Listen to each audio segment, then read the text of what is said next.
Gentle and Lowly. Go book report. And then we'll do some listener questions. Yeah. You know what my wife suggested we do now? I mean, every week she's like, first of all, how many chapters are in this book? She asked the other day. I said a lot. They're very short. She said, how about you just do a book report after you've read the whole book one time? That's not a bad idea. It's not a bad idea. I found this one another challenging chapter. Do other people give you commentary on the book report, or is it Yeah, just I me do. and my wife? I've had a few decent comments that people like it. Not No only negative. negative comments is from Marie. Okay, fair enough. So, so yeah, we're going through that. And me a little bit, because I'm very easily influenced by my wife. I hold good. my wife's opinion in high regard. That's good. So this is a book, Gentle and Lowly from Dayton Orland, The Heart of Christ for Sinners and Sufferers. Me and Gary are reading one chapter a week and just chatting about it. So this is chapter 11. When you grow up in a very dogmatic, when you grow up the way that I feel, or the way I interpreted what I was taught, this has been a very good book for me to read. Yeah. And Can it's you elaborate? recommended now by people that are where I come from. So it's definitely, it's obviously just even the way people are taught and the way people view God is probably. Why is it good for you? Well, this chapter, I'll let you do the chapter. We'll get to it at the end. I'll let you do your. Okay. The emotional life of Christ. And the verse on the top is John 11, verse 33. When Jesus saw her weeping, and the Jews who had come with her also weeping, he was deeply moved in his spirit and greatly troubled. So the chapter talks about how Jesus was fully man and still is. And my first reaction to that was, what do you mean still is? But yeah, he ascended into heaven, and he is still, has his human nature and his divine nature. And that he, all the attributes of his human nature of like having emotions were perfect. So he had perfect anger and perfect compassion, perfect care, and so there was a little description of that as an example. So I'll read that. And he goes, I remember, this is the author. I remember walking the streets of Bangalore, India a few years ago, and I had just finished preaching at a church in a town and was waiting for my ride to arrive. Immediately outside the church grounds was an older man, apparently homeless, sitting in a large cardboard box. His clothes were tattered and dirty. He was missing several teeth and was immediately most distressing with his hands.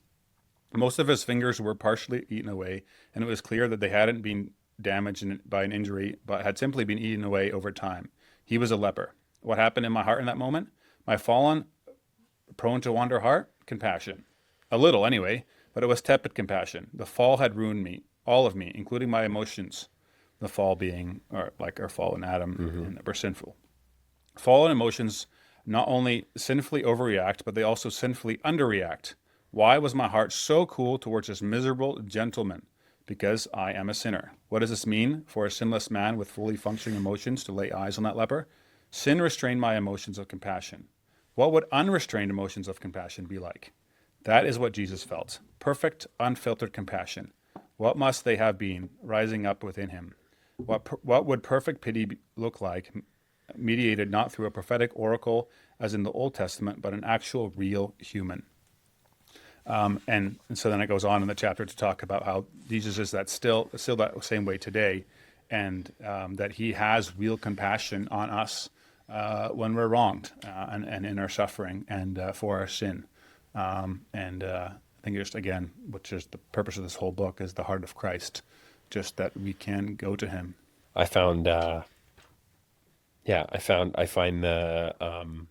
blunt talk on God's emotions quite interesting, and just the array of emotions, and even like on the story of Martha, which is where he with Lazarus dying, and I was reading it like in the NLT, just like how angry Jesus is. I don't even totally understand why, to be honest, but there's probably great sermons on it from people smarter than me, but I just found that kind of interesting. And then at the very end of the chapter, him talking about, are you angry today?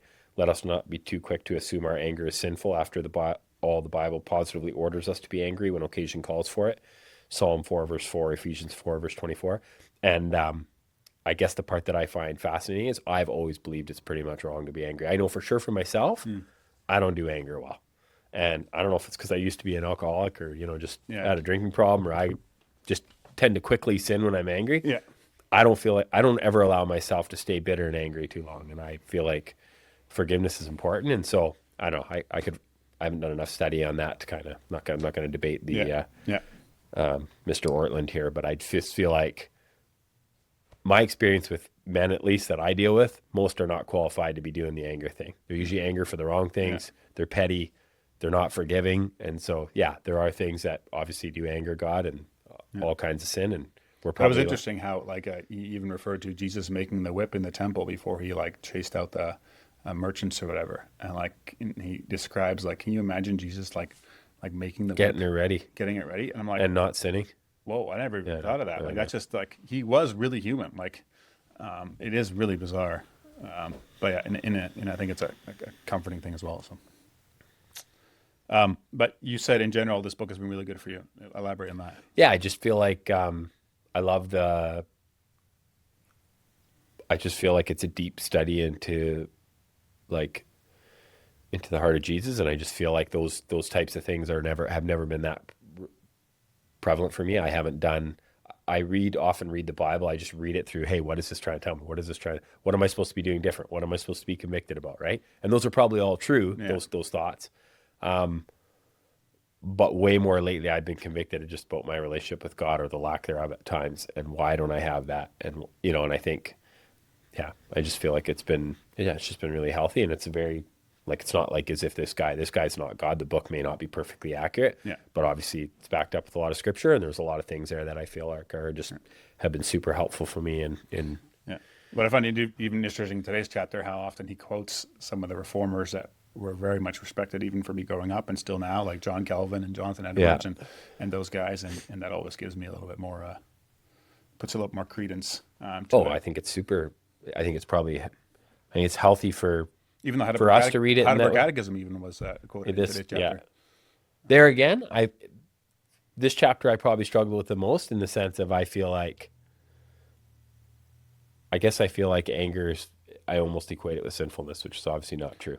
So Well, in that was book, pretty challenging for me. capital vices, Vice, whatever, yeah. or like 7 deadly sins, it says in there as well that anger in itself is not sinful. It's not sinful. But it can get out of hand. I'd be curious to know if other people have the same thought as me, or if I'm the only person that views that way. I mean, it's because it's so complicated. It's because we're sinful, and so easily your anger is, just selfish or just about us or whatever. Like if I'm angry with my children, it's never righteous anger. It's not like oh wow, like When's the last time you were angry at your kids? this morning probably. Last night for sure. I was cleaning poop off the wall or the toilets. Hey guys, if you enjoyed that episode and were blessed by it, would you be willing to support the show? That would help a lot in creating more content, improving the quality of the content, putting the production value, getting more guests on, and me being able to spend more time and energy towards it. So if you're interested in doing that, you can click up here and it'll take you to a support page. But you can also subscribe to the podcast by clicking over here and doing that. Thanks again for listening, and I'll catch you on the next one.